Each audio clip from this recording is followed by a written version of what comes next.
Saturday is Meadowlands Pace Night at the Meadowlands Racetrack, 6 o'clock post time.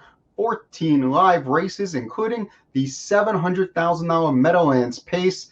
They have lots of great wagering action. We have free Hunter side PPs and a 5% rebate on DRF Bets.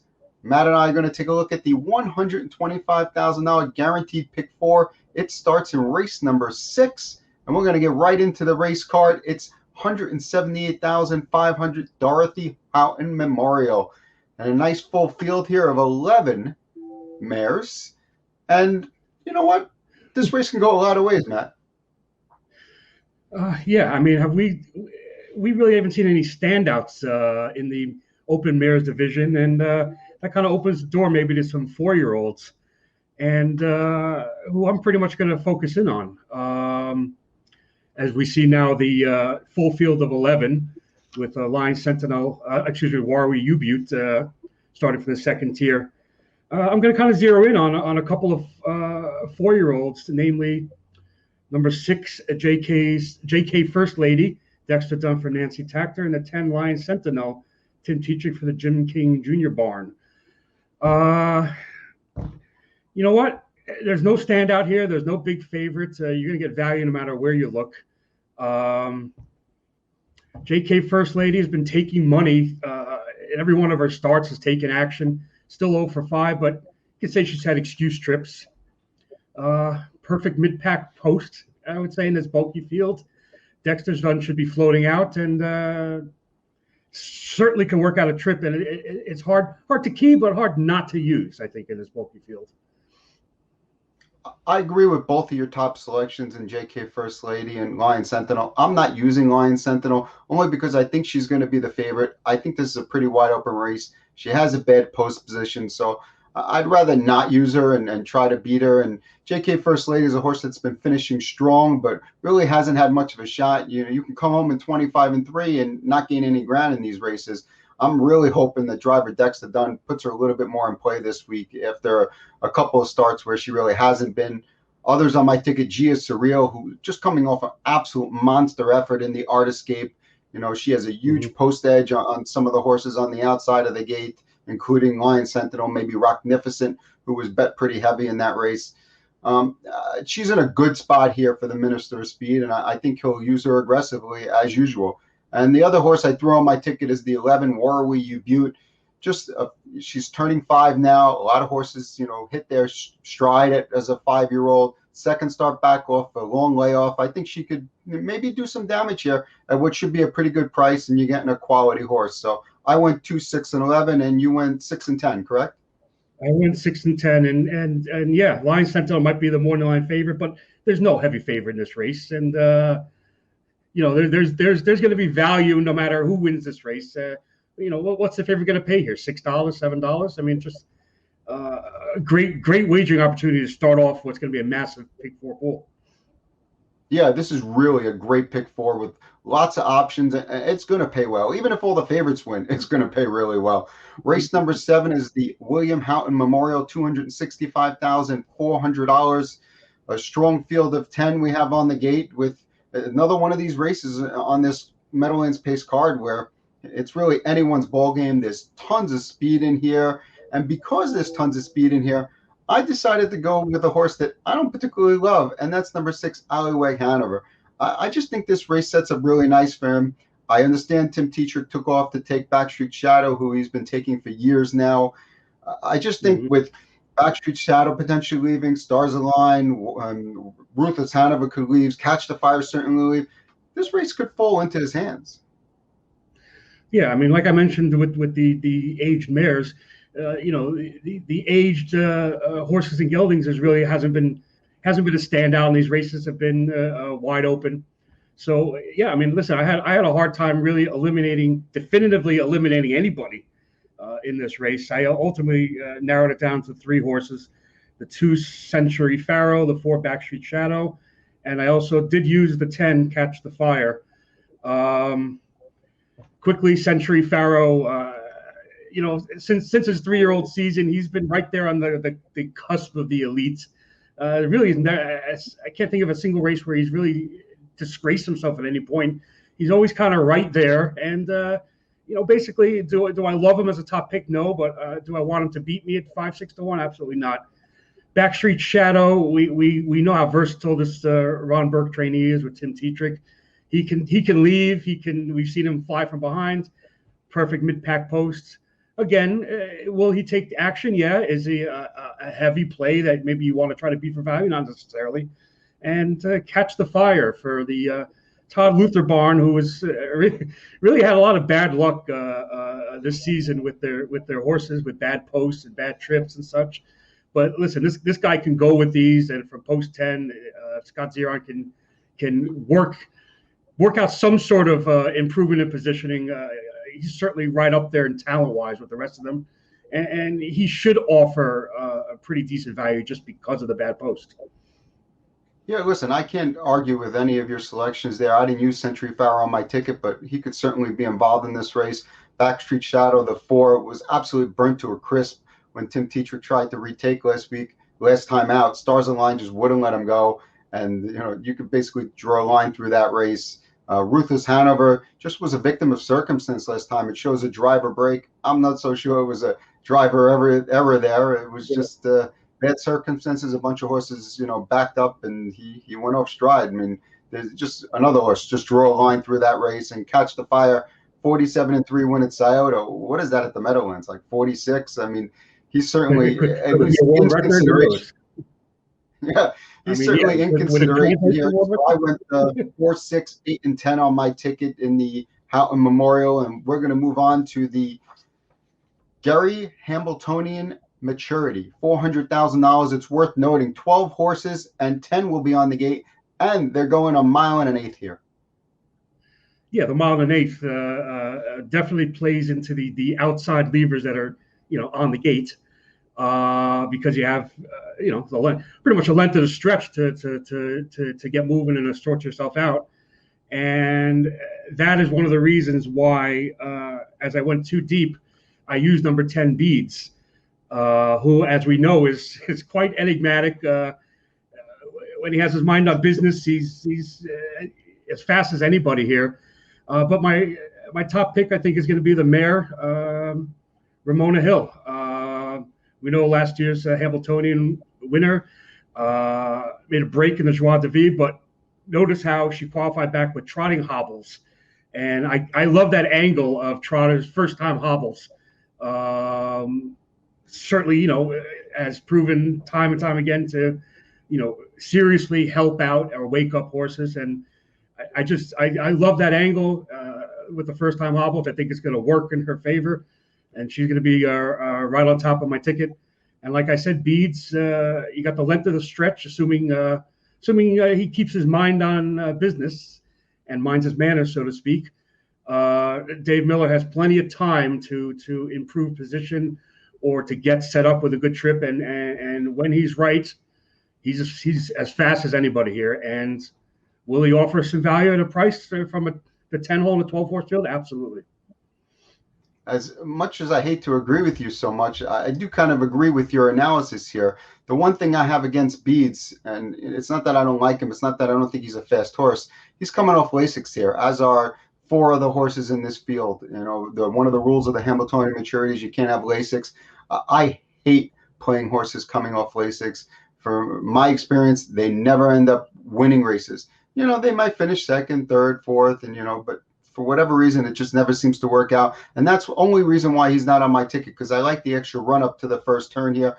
I'm 100% in agreement with you on Ramona Hill. She's my top pick. I like the fact that she's got hobbles. If you go back and watch that replay of the qualifier, completely unasked, driver Andrew McCarthy had her under a complete death grip at the wire. I mean, she clearly had more in the tank, and I think we're going to see it here. I think this is the spot the connections have really been waiting for. The other horse on my ticket along with Ramona Hill is Hypnotic AM. She just, as honest as they come, always fires a really nice effort week after week.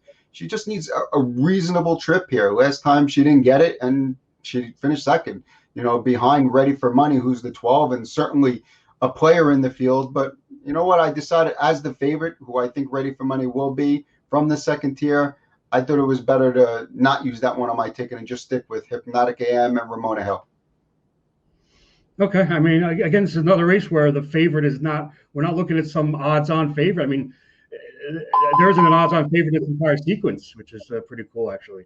But yeah, I only went too deep, but I considered singling Ramona Hill. But I figured my ticket there, it's a budget enough ticket.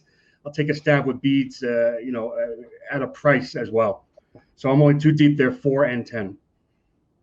And we're going to move on to race number 9, the anchor leg of the $125,000 guaranteed pick 4. And it is the $700,000 Meadowlands pace, full field of 10. And you know what? A lot of times we get to these, big type stakes races and we say, there's one or two standouts here.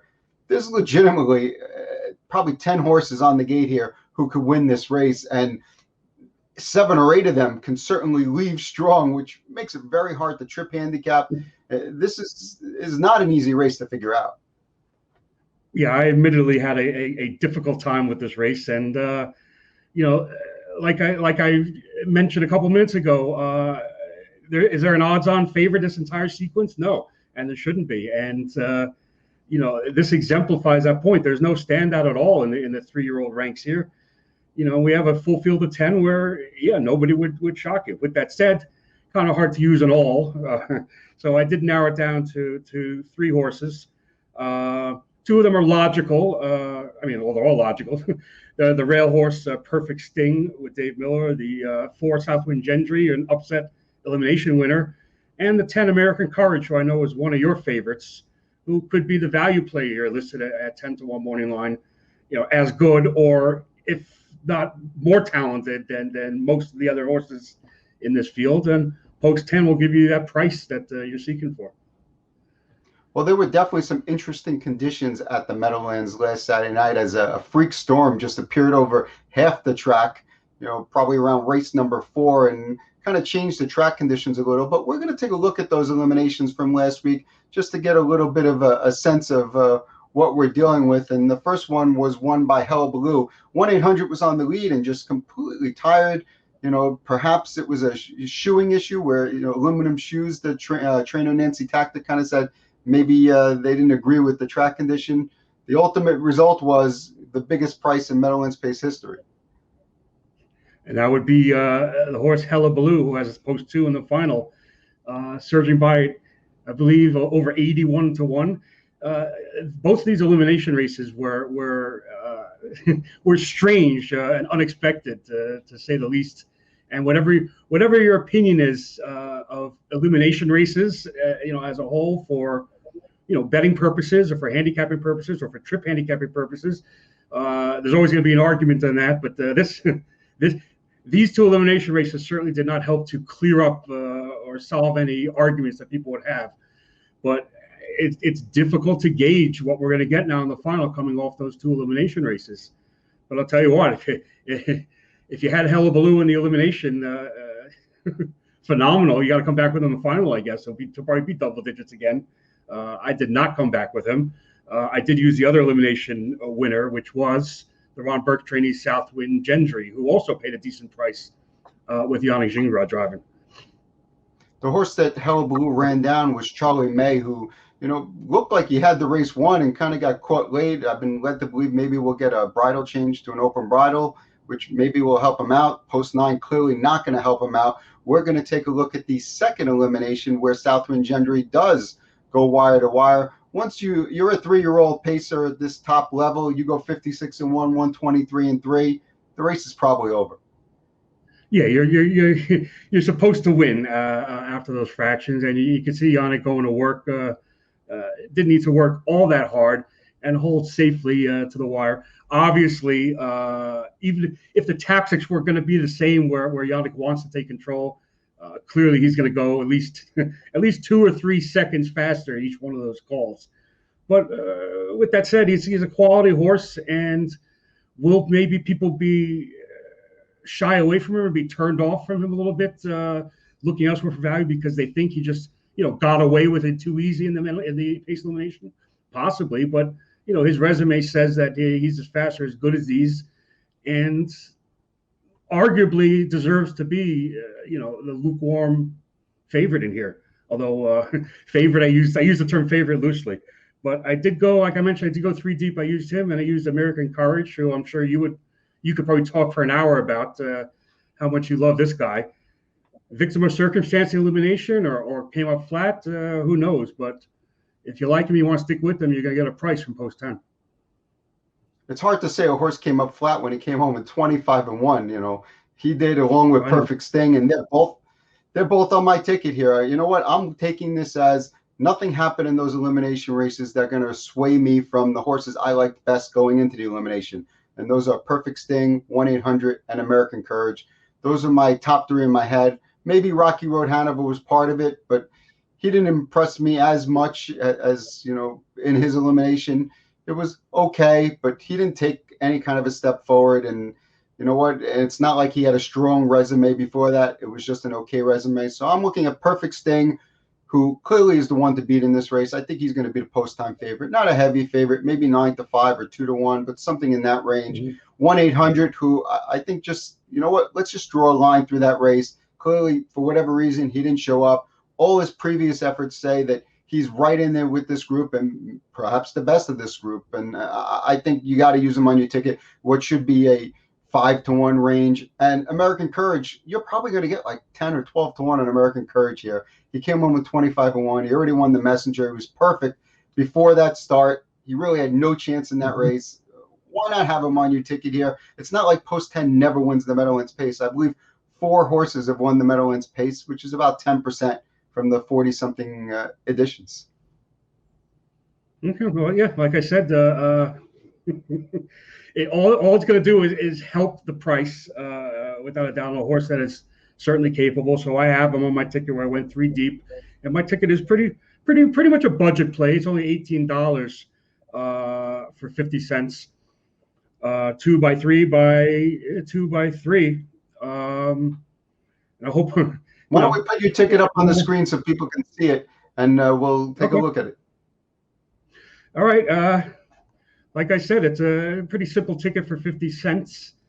JK First Lady and Lion Sentinel, the 2 4-year-olds. Century Pharaoh, Backstreet Shadow, Catch the Fire. Notice I have all 10s on my ticket. How about 4 10s across the board for a pick 4? That'd be a nice payout.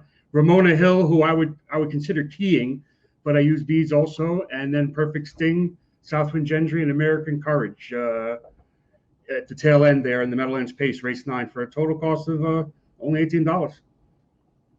I guess I must make a little bit more than you because I bumped my ticket up to $36.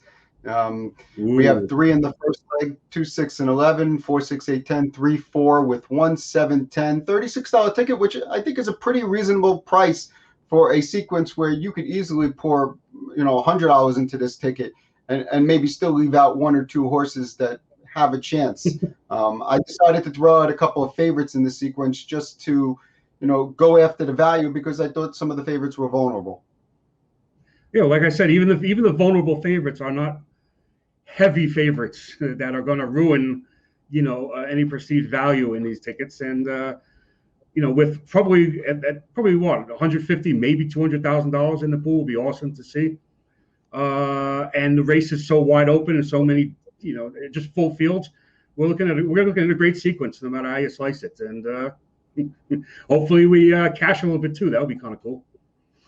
There's no doubt about it. $125,000 pick 4 starts in race 6. There's a $75,000 guarantee starts in race number 10. There's also a couple pick 5s, a pick 6, a Survivor 7. We have free harness IPPs on the site later this afternoon. We're doing this on Thursday, so Thursday afternoon, check out the free harness IPPs. Saturday, come back, get a 5% rebate on exotic wagers with DRF Bets on all races at the Meadowlands. 14 race cards, 6 o'clock post.